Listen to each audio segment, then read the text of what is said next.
Nova concentración en defensa da sanidade pública, desta volta convocada polo colectivo de xubilados e pensionistas da CIGA. Este mércores levaron as súas reivindicacións ás portas do Centro de Saúde de San Roque, en Vilagarcía. As listas de espera son interminables, inda que este dicindo o señor Rueda que as listas de espera son cortas, é mentira, porque conocemos casos que para poñer unha cadeira teñen que esperar ano e medio, casi 2 anos en lista de espera, derivan todo ao privado, cando nós defendemos o público non o privado, porque o privado é mandar cartos para fora da sanidade pública. Poñen o foco na complicada situación que denuncian se está a vivir na atención primaria en ambulatorios como este.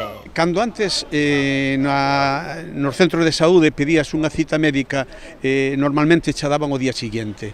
Agora xa xa dan a semana seguinte, aos 15 días, que iso é triste. Se unha persoa ten unha doenza, non pode esperar 15 días para ser atendido polo médico. Denuncian que na área sanitaria de Pontevedra e Salnés hai varios puntos críticos, destacan Vilagarcía ou Cambados e mesmo os ambulatorios da capital da provincia. En Pontevedra todos os centros, ti vas á Parda e botas ali mediodía tranquilamente, vas a Mollabao, tardas por unha lista de un especialista 6 meses, que non sea pola vista van ao ano casi. Hai 3 meses que os xubilados e pensionistas da CIGA puxeron en marcha esta campaña en defensa da sanidade pública, unhas movilizacións que van continuar ao longo do vindeiro mes. Ao mesmo tempo, manteñen activa unha recollida de sinaturas entre os doentes.